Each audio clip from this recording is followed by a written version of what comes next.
Hello everyone, welcome back to my YouTube channel. My name is Vatika Singh और आज के इस वीडियो में हम यह जानेंगे कि फिजिक्स में भौतिक विज्ञान में लेसन प्लान पाठ्य योजना ईजी और आसानी ढंग से कैसे बनाते हैं। बट फ्रेंड्स, इस वीडियो को स्टार्ट करने से पहले हम आपसे यह कहना चाहेंगे कि अगर आप पहली बार हमारे चैनल पे आए हैं, आप पहली बार हमारे वीडियो को देख रहे हैं, तो प्लीज़ आप हमारे चैनल को सब्सक्राइब जरूर कर लीजिए। साथ ही साथ बेल आइकन को भी प्रेस जरूर कर लीजिए ताकि हम जब भी अपना नया वीडियो अपलोड करेंगे तो उसकी नोटिफिकेशन अपडेट आपको मिल जाएगी, जिससे कि आप हमारे आने वाले आगामी न्यू वीडियो को मिस नहीं कर पाएंगे। तो चलिए फ्रेंड्स, बिना टाइम वेस्ट किए हुए हम इस वीडियो को स्टार्ट कर लेते हैं। फिजिक्स में भौतिक्स में लेसन प्लान बनाने के लिए सबसे पहले आपको लिखना होता है पाठ्य योजना। इसको हम हेडिंग या टैग लाइन कहते हैं। इसको बिल्कुल ही बीचों बीच सेंटर में बोल्ड में और बहुत सुंदर तरीके से इसको आपको रिप्रेजेंट करना होता है। तो पहले मैं बता दूं कि ये पाठ्य योजना क्या होता है। पाठ्य योजना किसी भी पाठ के आवश्यक बिंदुओं की एक रूपरेखा होती है, जिसे कि हम पाठ्य योजना लेसन प्लान कहते हैं। उसके बाद आप लिखते हो विद्यालय का नाम। आप जिस भी विद्यालय से अपना बीएड बीटीसी डीएलएड कर रहे होते हैं, उस विद्यालय का आपको यहाँ पे नाम लिखना होता है। उसके बाद आप लिखते हो दिनांक। जिस भी डेट को आप अपनी लेसन प्लान पाठ्य योजना को बनाते हो, उस डेट को आपको यहाँ पे लिखना होता है। उसके बाद आप लिखते हो कक्षा। जिस भी कक्षा के लिए आप अपनी लेसन प्लान पाठ्य योजना बना रहे होते हैं, उस कक्षा को आपको कक्षा में डिनोट करना होता है। उसके बाद आप लिखते हो विषय। जिस विषय में आप अपनी लेसन प्लान पाठ्य योजना को बना रहे होते हैं, उस विषय को आपको विषय में लिखना होता है। उसके बाद आप लिखते हो चक्र। टीचिंग करने के दौरान जो पीरियड आपको दिया जाता है बच्चों को टीच करने के लिए, उसी पीरियड को आपको चक्र में लिखना होता है। उसके बाद आप लिखते हो अवधि। टीचिंग करने के दौरान जो समय आपको दिया जाता है और पाठ्य योजना लेसन प्लान बनाने के लिए जो समय आपको दिया जाता है, उसी समय को आपको अवधि में लिखना होता है। उसके बाद आप लिखते हो प्रकरण। यहाँ पे हमारा प्रकरण है शक्ति और सामर्थ्य। तो पहले मैं बता दूं कि यह प्रकरण क्या होता है। ये जो प्रकरण होता है, यह पाठ का नाम होता है। इसको बिल्कुल ही बीचों बीच सेंटर में बोल्ड में और बहुत ही सुंदर तरीके से इसको रिप्रेजेंट करना होता है, लिखना होता है। उसके बाद आप एक ऐसी सीधी लाइन खींच देते हैं। इसे हम विषय का इंडेक्स कहते हैं। इसे हम विषय का ब्लॉक भी कहते हैं। इस विषय के इंडेक्स में, इस विषय के ब्लॉक में हमने आपको विषय के बारे में संक्षिप्त में सारी जानकारी आपको यहाँ पे दे रखी है। उसके बाद आप लिखते हो सामान्य उद्देश्य। तो पहले मैं बता दूं कि यह सामान्य उद्देश्य क्या होता है। आप जो विषय बच्चों को पढ़ाने जा रहे हैं, उससे बच्चा क्या सीखेगा, उसे ही हम सामान्य उद्देश्य कहते हैं और उसे ही हम सामान्य उद्देश्य में लिखते हैं। यहाँ सामान्य उद्देश्य में हम अपने विषय के बारे में 5, 6, 7, 8 पॉइंट्स लिखते हैं। एक इंपॉर्टेंट जानकारी मैं आपको यहाँ पे ये बता दूँ, जैसे कि आप भौतिक विज्ञान फिजिक्स की 1 से 35 लेसन प्लान पाठ्य योजना बना रहे हैं, तो आप अपने भौतिक विज्ञान फिजिक्स में 1 से 35 पाठ्य योजना में यही सामान्य उद्देश्य आप बार बार लिख सकते हैं। यहाँ पे सामान्य उद्देश्य में हमारा यहाँ पे पहला पॉइंट्स है छात्रों में विज्ञान विषय के प्रति रुचि उत्पन्न करना। दूसरा पॉइंट है छात्रों को तार्किक व मानसिक क्षमता का विकास करना। तीसरा पॉइंट है छात्रों में वैज्ञानिक दृष्टिकोण का विकास करना। और चौथा पॉइंट है हमारे यहाँ पे छात्रों को विज्ञान विषय की उपयोगिता से अवगत कराना। पांचवा है छात्रों को वैज्ञानिक प्रशिक्षण प्रदान करना। उसके बाद आप लिखते हैं विशिष्ट उद्देश्य। तो पहले मैं बता दूं कि ये विशिष्ट उद्देश्य क्या होता है।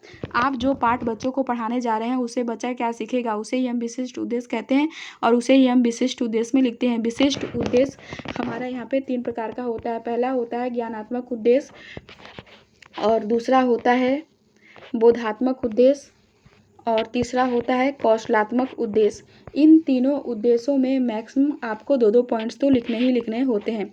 तो यहाँ पे हमारा ज्ञानात्मक उद्देश्य में पहला पॉइंट्स है छात्र शक्ति और सामर्थ्य की अवधारणा और उसके प्रभाव को समझ सकेंगे। हमारे यहाँ पे दूसरा पॉइंट्स है छात्र शक्ति और सामर्थ्य की परिभाषा बता सकेंगे और विभिन्न प्रकार के शक्ति और सामर्थ्य को पहचान सकेंगे। उसके बाद आप लिखते हैं बोधात्मक उद्देश्य। बोधात्मक उद्देश्य में पहला पॉइंट हमारे यहाँ पे है छात्र विभिन्न शक्ति और सामर्थ्य के प्रभाव की व्याख्या कर सकेंगे। दूसरा पॉइंट है छात्र शक्ति और सामर्थ्य की अवधारणा को दैनिक जीवन की स्थितियों से जोड़कर समझा सकेंगे। उसके बाद आप लिखते हैं कौशलात्मक उद्देश्य। कौशलात्मक उद्देश्य में पहला पॉइंट हमारे यहाँ पे है छात्र दैनिक जीवन में शक्ति और सामर्थ्य के महत्व और उपयोगिता बता सकेंगे। दूसरा पॉइंट है छात्र शक्ति और सामर्थ्य के सूत्रों को लागू करके समस्याओं को हल कर सकेंगे। उसके बाद आप लिखते हो सहायक सामग्री। तो पहले मैं बता दूं कि यह सहायक सामग्री क्या होता है।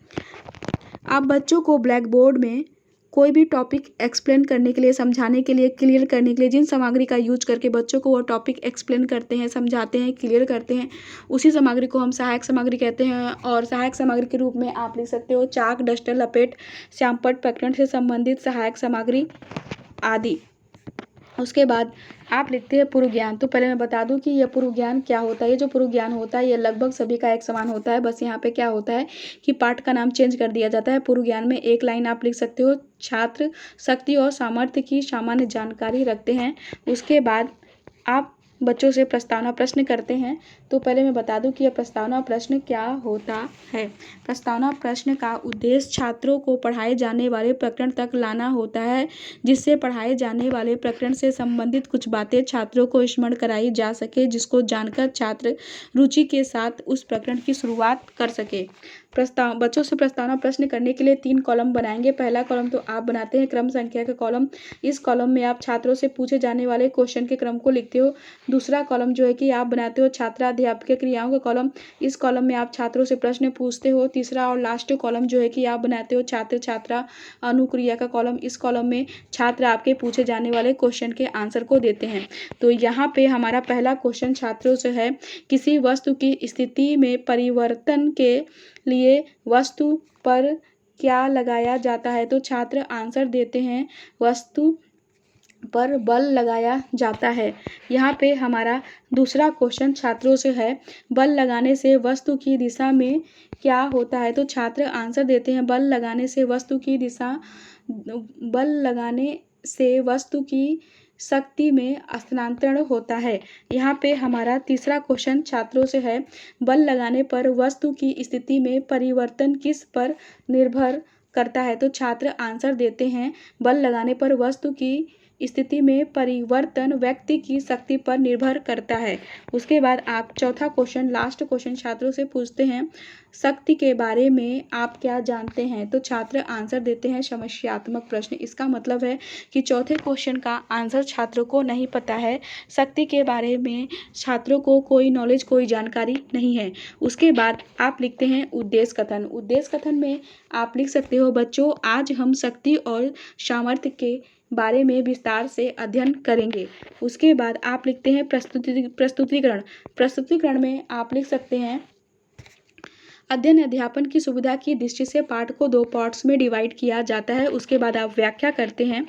व्याख्या करने के लिए 4 कॉलम बनाएंगे। पहला कॉलम तो आप बनाते हैं शिक्षण बिंदु का कॉलम। इस कॉलम में आप व्याख्या करने वाले तथ्यों का नाम लिखेंगे। दूसरा कॉलम जो है कि आप बनाते हैं छात्राध्यापिका क्रियाओं का कॉलम। इस कॉलम में आप व्याख्या करते हैं। तीसरा कॉलम जो है कि आप बनाते हैं छात्र छात्रा अनुक्रिया का कॉलम। इस कॉलम में आप लिखेंगे छात्र ध्यानपूर्वक व्याख्या को सुनेंगे। चौथा और लास्ट कॉलम जो है कि आप बनाते हैं श्यामपट्ट कार्य का कॉलम। इस कॉलम में आप व्याख्या करने के बाद मुख्य मुख्य तथ्यों को, मुख्य मुख्य पॉइंट्स को लिखेंगे। तो अब हम व्याख्या कर लेते हैं। हमारा व्याख्या करने का टॉपिक है शक्ति और सामर्थ्य, अर्थ व परिभाषा। व्याख्या, शक्ति और सामर्थ्य, शक्ति की परिभाषा और अर्थ। परिभाषा, शक्ति वह दर है जिस पर कार्य किया जाता है या ऊर्जा स्थानांतरित होती है। उदाहरण, 100 वाट का बल्ब 40 वाट के बल्ब की तुलना में अधिक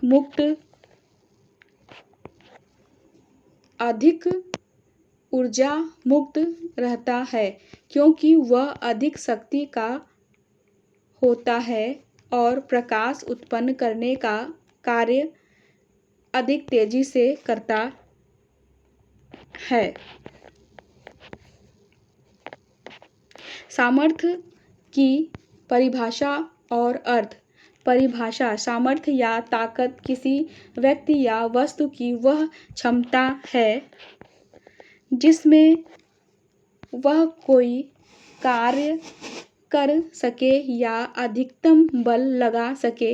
उदाहरण, किसी भारी वस्तु को उठाने की क्षमता किसी व्यक्ति की शारीरिक सामर्थ्य दर्शाती है जो उस वस्तु पर एक निश्चित बल लगाने की उसकी योग्यता है। व्याख्या करने के बाद आप श्यामपट्ट कार्य के कॉलम में मुख्य पॉइंट्स के रूप में आप पहला पॉइंट्स आप श्यामपट्ट कार्य में लिखते हैं। शक्ति वह दर है जिस पर कार्य किया जाता है या ऊर्जा स्थानांतरित होती है। सामर्थ्य या ताकत किसी व्यक्ति या वस्तु की वह क्षमता है जिससे वह कोई कार्य कर सके या अधिकतम बल लगा सके। व्याख्या करने के बाद आप छात्रों से बोधात्मक प्रश्न करते हैं, जिसके लिए 3 कॉलम आप बनाएंगे। पहला कॉलम तो आप बनाते हैं बोधात्मक प्रश्न का कॉलम। इस कॉलम में छात्रों से पूछे जाने वाले क्वेश्चन के क्रम को लिखते हैं। दूसरा कॉलम जो है कि आप बनाते हैं छात्रा अध्यापिका क्रियाओं का कॉलम। इस कॉलम में आप छात्रों से प्रश्न पूछते हैं। तीसरा और लास्ट कॉलम जो है कि आप बनाते हैं छात्र छात्रा अनुक्रिया का कॉलम। इस कॉलम में छात्र आपके पूछे जाने वाले क्वेश्चन के आंसर को देते हैं। तो यहाँ पे पहला क्वेश्चन हमारा छात्रों से है, शक्ति की परिभाषा क्या है। तो छात्र आंसर देते हैं, शक्ति वह दर है जिस पर कार्य किया जाता है या ऊर्जा स्थानांतरित होती है। दूसरा क्वेश्चन हमारा यहाँ पे छात्रों से है, सामर्थ्य की परिभाषा क्या है। तो छात्र आंसर देते हैं, सामर्थ्य या ताकत किसी व्यक्ति या वस्तु की वह क्षमता है जिसमें वह कोई कार्य कर सके या अधिकतम बल लगा सके।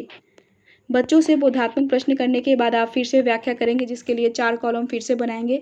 पहला कॉलम तो आप बनाते हैं शिक्षण बिंदु का कॉलम। दूसरा कॉलम जो है कि आप बनाते हैं छात्रा अध्यापिका क्रियाओं का कॉलम। तीसरा कॉलम जो है कि आप बनाते हैं छात्र छात्रा अनुक्रिया कॉलम। और चौथा और लास्ट कॉलम जो है कि आप बनाते हैं श्यामपट्ट कार्य का कॉलम। शिक्षण बिंदु के कॉलम में आप व्याख्या करने वाले तथ्यों का नाम लिखेंगे और छात्र अध्यापक क्रियाओं कॉलम में आप व्याख्या करेंगे। छात्र छात्रा अनुक्रिया कॉलम में आप लिखेंगे, छात्र ध्यानपूर्वक व्याख्या को सुनेंगे। और श्यामपट्ट कार्य के कॉलम में आप व्याख्या करने के बाद मुख्य मुख्य तथ्यों को मुख्य पॉइंट्स को लिखेंगे। तो अब हम व्याख्या कर लेते हैं। यहाँ पे हमारा व्याख्या करने का टॉपिक है, शक्ति और सामर्थ्य का सूत्र और मात्रक क्या होता है। व्याख्या, शक्ति का सूत्र P बराबर W/T, जहाँ पे P शक्ति पावर है और W कार्य वर्क है और T समय टाइम है। शक्ति का मात्रक वॉट, जिसे हम W से रिप्रेजेंट करते हैं, यह शक्ति का अंतर्राष्ट्रीय मानक SI मात्रक है। सामर्थ्य का सूत्र P बराबर W/T है, जहाँ पर P सामर्थ्य है, W किया गया कार्य है, T किया गया समय है। सामर्थ्य का मात्रक, सामर्थ्य का SI मात्रक वाट होता है, जिसे हम W से रिप्रेजेंट करते हैं, जो जूल प्रति सेकेंड के बराबर होता है। व्याख्या करने के बाद आप मुख्य पॉइंट्स के रूप में आप श्यामपट्ट कार्य में पहला पॉइंट्स आप लिखेंगे, शक्ति का सूत्र P इक्वल W/T है, जहाँ पे शक्ति का P इक्वल W/T है। दूसरा पॉइंट्स हम लिखेंगे, शक्ति का SI मात्रक वाट है, जिसे हम W से रिप्रेजेंट करते हैं। तीसरा पॉइंट्स हम लिखेंगे, सामर्थ्य का सूत्र P इक्वल W/T है। सामर्थ्य का SI मात्रक वाट होता है, जिसे हम W से रिप्रेजेंट करते हैं। व्याख्या करने के बाद छात्रों से बोधात्मक प्रश्न करेंगे, जिसके लिए 3 कॉलम बनाएंगे। पहला कॉलम तो आप बनाते हैं बोधात्मक प्रश्न का कॉलम। इस कॉलम में छात्रों से पूछे जाने वाले क्वेश्चन के क्रम को लिखते हैं। दूसरा कॉलम जो है कि आप बनाते हैं छात्राध्यापक क्रियाओं कॉलम।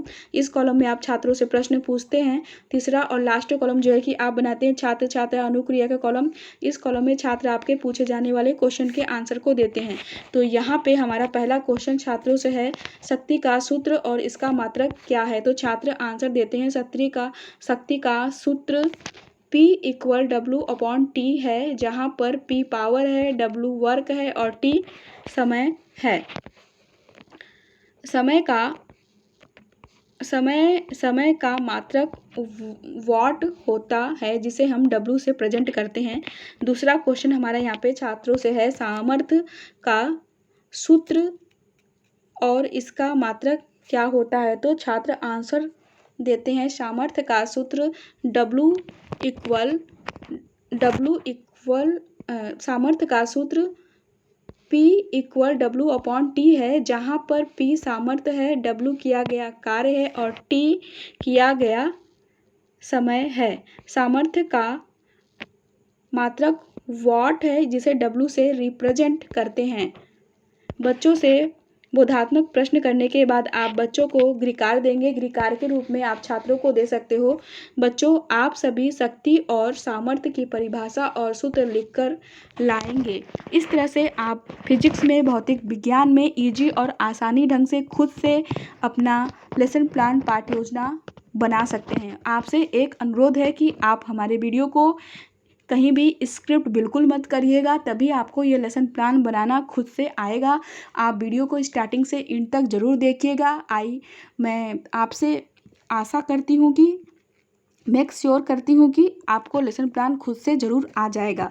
तो आप इसी तरह से हमारे चैनल से जुड़े रहिए और लेसन प्लान से रिलेटेड मैं सारी इन्फॉर्मेशन, सारी जानकारी और बीएड से रिलेटेड बीएड एग्ज़ाम से रिलेटेड सारी इन्फॉर्मेशन मैं अपने चैनल पे अपलोड करूँगी। तो आपसे अनुरोध है कि आप हमारे चैनल को सब्सक्राइब जरूर कर लीजिए और हमारे चैनल से बने रहिए। तो हम आपसे फिर से मिलते हैं अपने नेक्स्ट वीडियो में। Thank you for watching my video and subscribe my channel. Make sure इसे ज़रूर ट्राई करिएगा लेसन प्लान खुद से बनाने के लिए। इस वीडियो में आप मुझे अपना फीडबैक ज़रूर दीजिएगा। अपना प्यार जिस तरीके से आप मुझे देते आए हैं और उसी तरीके से देते रहेंगे, इसी आशा के साथ मैं अब आपसे विदा लेती हूँ। Thank you so much. Thank you for watching my video and subscribe my channel.